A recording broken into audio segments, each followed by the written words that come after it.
유튜브 최지입니다. 오늘은 치과 기숙사에 대해서 얘기해보려고 하는데요. 저 혼자서 촬영하는 게 아니라 동기와 함께 촬영할 거예요. 자기소개서 한번 부탁드릴게요. 안녕하세요. 거제도에서 올라와 서울살이 하고 있는 5년차 치과위생사 꾹입니다. 그러면 1년차 때부터 지금까지 5년째 서울 상경살이 하고 있는 거예요? 네, 대학교 졸업하고 1년차 때부터 서울살이 하고 있습니다. 그러면 돈이 꽤 많이 들지 않았어요? 생각보다 장난 아니었을 것 같은데? 자취를 하면 그 정도 드는데 저는 기숙사 주는 병원에서만 지내서 그 정도는 아니었어요. 그러면 기숙사 있는 병원 좀 설명해 주세요. 저는 매년 기숙사 주는 병원만 옮겨 다녔는데 병원마다 다 달라요. 면접 보실 때 꼼꼼하게 물어봐야 돼요. 그러면 뭘 물어봐야 돼요? 저는 집에서만 다녀가지고 뭐 물어봐야 되는지 한번 말씀해 주실 수 있어요? 제 기준에서는 3가지 정도 여쭤보시면 될 것 같은데, 첫째, 이게 원룸인지, 투룸인지, 쓰리룸인지, 방이 몇 개인지 물어봐야 되고, 그리고 만약에 원룸이면 몇 명 사는지, 혼자 쓰는지 그것도 물어봐야 돼요. 그리고 같이 쓰는 사람들이 있다면 다 몇 년 차인지도 물어보는 게 좋으실 것 같아요. 그러면 왜 몇 년 차인지는 왜 물어봐야 돼요? 저보다 연차가 좀 많이 차이 나면 뭔가 불편해할 수도 있기 때문에 그치. 네, 그리고 간혹 가다가 실장님이랑 같이 쓰는 병원도 있더라고요. 둘째, 기숙사는 병원에서 거리가 어느 정도인지. 서울은 집값이 워낙 비싸기 때문에 특히나 병원은 뭐 강남이라든지 압구정이라든지 좀 땅값이 비싼 곳에 있으면 기숙사는 거의 거기보다는 좀 덜 비싼 곳에 있을 수도 있어요. 그렇구나. 그럼 어떻게 이동해요? 지하철로 이동을 해야 된다거나 안 그러면 걸어서 이동을 할 수 있는 거리인지 그거를 재봐야 돼요. 만약에 교통을 이용해서 이동을 해야 된다고 하면 교통비가 들겠죠? 그렇네. 네, 교통비가 한 달에 한 7, 8만 원 정도는 드신다고 생각하시면 되세요.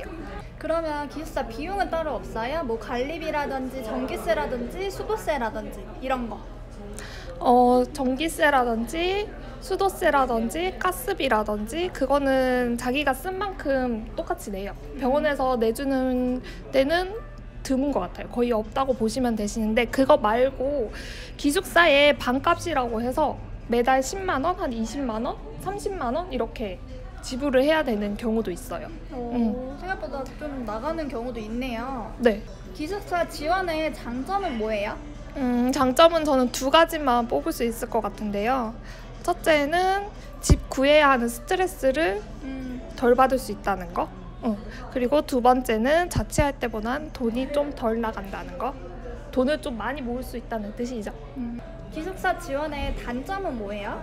제가 직접 집을 구한 게 아니라 병원에서 집을 구해준 거라 이게 안전한 곳인지 아니면 집 상태가 깨끗한지 어떤지를 알 수가 없어요. 저 옛날에 살았던 병원의 기숙사는 바퀴벌레도 나오고 싫지. 네, 곰팡이까지 썰고 싫지. 네, 그런 집에 살 수도 있어요. 좀 그럼 여자들이 살기에 위험하진 않았어요? 위험한 곳도 있었어요. CCTV가 없다든지 조금 골목골목에 있다든지. 근데 이것도 원장님들마다 스타일인 것 같아요. 여자들끼리 산다, 그래서 좀 안전한 곳을 구해줘야 되겠다, 그런 마인드를 갖고 있는 원장님도 계시고, 그냥 싼 집을 구해줘야 되겠다 하는 원장님도 계시고요. 남들이 들으면, 그리고 제가 보기에도 그렇고 기숙사를 지원해준다고 하면 굉장히 좋은 복지로 보이거든요. 근데 어떠세요? 면접을 볼 때 얘기를 하다 보면 급여가 달라질 수가 있어요. 안 되지 그럼. 급여가 달라질 수 있는 게, 제 능력에 맞게 급여를 높게 부르면 원장님들께서 대부분은 기숙사까지 지원을 해주는데 급여 그것까지 받게 되면 너무 높은 거 아니냐, 심지어 저는 실장님보다 더 많이 받는 것 같은데, 이런 소리까지 들었어요.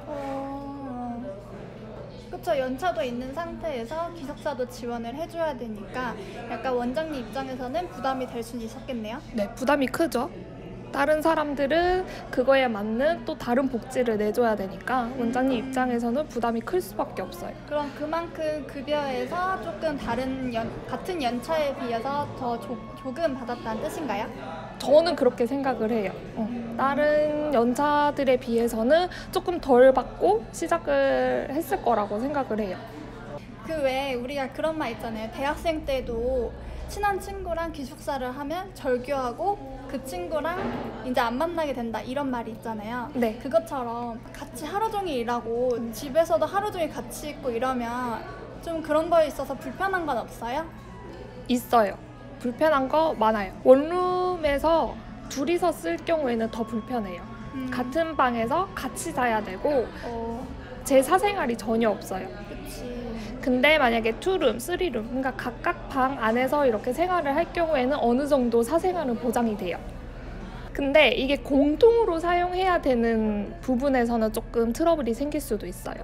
예를 들자면 공통으로 사용되는 곳은 빨래라든지 그리고 화장실 쓰는 거, 화장실, 그리고 부엌 쓰는 거. 부엌. 이 세 가지를 볼 수가 있는데 각자 방은 각자가 청소를 하잖아요. 그쵸? 근데 그 세 가지 같은 경우에는 같이 청소를 해야 되고 같이 어질러 놨기 때문에 같이 치워야 되잖아요.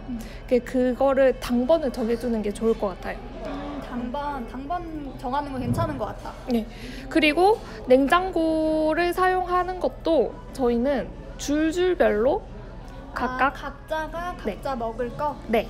각자가 각자 먹을 거.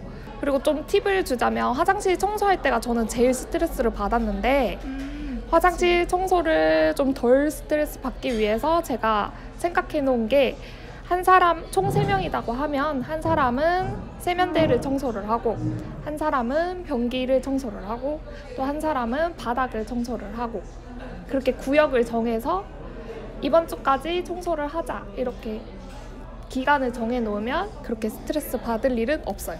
그러니까 이제 그 같이 사는 룸메이트끼리 규칙을 정한다는 뜻이네요. 네, 그렇죠. 공동으로 생활을 하기 때문에 혼자 사는 게 아니기 때문에 규칙을 정해놓고 처음부터 규칙을 정해놓고 하는 게 제일 편해요. 혹시 그러면 불편한 점이 또 뭐가 있어요? 집에 들어갈 때 좀 늦게 들어가는 경우가 있어요. 간혹 가다가 놀다 보면. 네, 왜냐하면 서울 살이 하다 보면 밖에서 놀다 보면 신나게 놀다 보면 좀 늦게 들어가는 경우가 있는데 그 시간대에 다른 친구들은 잘 수가 있잖아요. 그쵸? 그래서 엄청 조심조심 들어가야 되고 씻는데도 조금 조심조심 씻어야 되는데 유독 기가 밝았던 애 한 명이 있어가지고 조금 미안하더라고요. 그게 조금 불편했던 것 같아요. 다른 거는 딱히 없는 것 같아요. 혹시 기숙사를 지원하려는 친구들에게 꿀팁 같은 게 있나요? 있죠. 전연차 때는 월급이 적기 때문에 돈이 많이 모이지는 않을 거예요. 집이 너무 많이 멀다거나 그런 애들한테는 전체 다 지원을 해주는 병원에 가서 생활을 하다가 어느 정도 돈이 모일 거 아니에요. 네. 모아야 돼요, 꼭.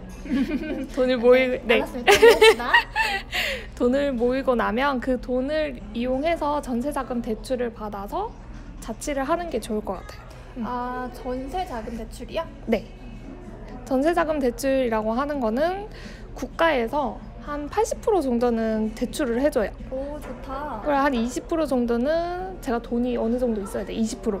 그러면 1억이라고 치면은 2천만 원을 이제 열심히 전연차 때 모으고 그쵸. 이제 8천만 원은 정부에서 대출을 해주는 거네요? 네, 정부에서 대출을 해주고 그 8천만 원에 대한 한 2.몇% 정도의 이자를 갚아내는 거죠, 매달. 근데 그렇게 하면은 월세 사는 것보다 훨씬 더 장점인가요? 장점이죠. 월세는 점점 월세 값이 올라가고 있어요. 그리고 월세도 하려면 보증금이 필요하잖아요. 그쵸. 그 보증금도 만만치가 않아요. 월세가 한 달에 한 50만 원에서 많게는 70만 원까지 나가요. 전세자금 대출을 받으면 한 8천만 원을 빌렸다. 근데 대출 이자가 2%다 하면 거의 20만 원 내에 안에서는 해결이 되는 거죠. 매달. 오, 좋네요. 그쵸. 자, 여기까지. 즉 정리를 하자면 모든 건 원장님의 맘이다.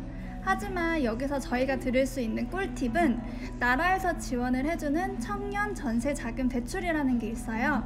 20% 정도만 우리가 모으고 80%는 나라에서 대출을 해주는 건데 20%를 모으기 위해서는 전연차 때 기숙사 주는 병원에 들어가서 열심히 모아야 돼요.